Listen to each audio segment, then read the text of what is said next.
before somewhere.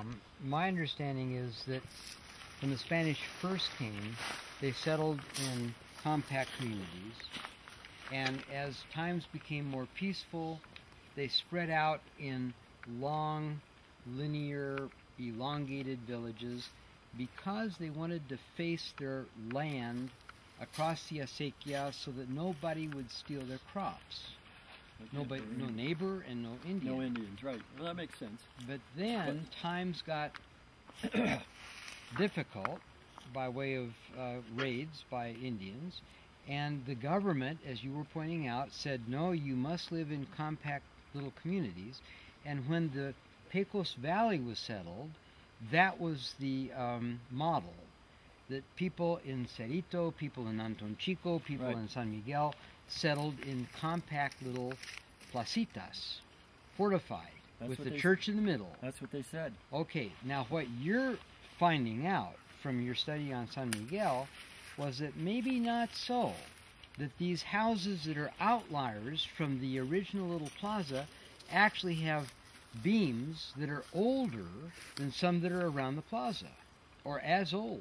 Well, I don't have much outside the plaza area itself, so I'm limited there. But we do know, for instance, San Jose Church is 40 years later. And again, that's the sort of instance that San Jose Church went up about 1858. And I go, because those people used to use, everybody used the San Miguel Church for a while. That was the church. That was it. I mean, it's one massive Even weddings from right here in the village were held up there. When I got into that church, it's got parapets up top.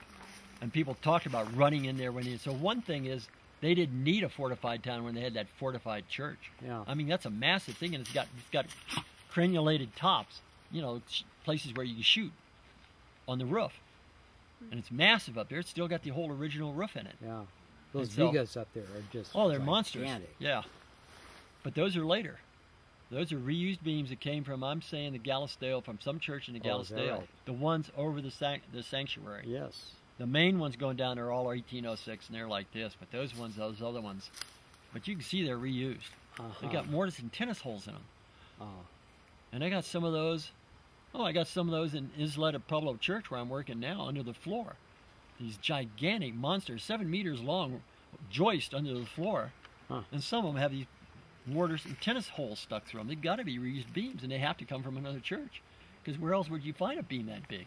I mean, they're monsters. Yeah. And I go, well, I can hardly wait to see what their date, because we really nailed a bunch of those things. We're going to get something out of that. Good. But the other thing is, there is some evidence that people down at San Miguel, at least, in San Jose, there were people out there before they even got the land grant. Yes. And they were scattered around, this kind of thing. Which is, and he talks about that as the definition for plaza can mean, is that right? Plaza, I think so. Can mean like a ranchero type plaza, where they're sort of in the area, but they're scattered, rather than being compacted like that.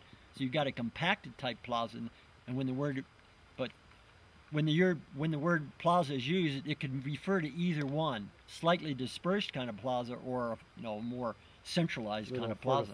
Yeah. And remember, there was no church at San Jose during all this, and it started at the same time as San Miguel. So for the first 50 years, there was no church there.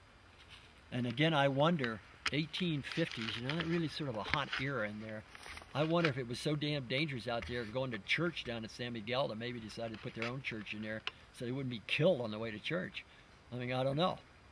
Why 1858 did they build a church up there? And the other thing, with those buildings around San Miguel, and I don't know, I've got, 30% maybe of what's standing around it now, which isn't too bad. And nothing hardly from early. I got, it's almost 30 years before I start seeing dates show up in anything. And yet we know from the early census, like 1810, there was something like 2,000 people up in that area somewhere. So I go, where the hell are they? They must not be here. So I think, I think they're a rancho type as plaza thing is what's going on. I mean, there's clearly people there. The question is, where are they? They're not around the church. Where are they? And they're, I think they're scattered around there, and they're using the church to run into. Because the locals certainly talk about that. They talk about the Indians. This is different for us archaeologists.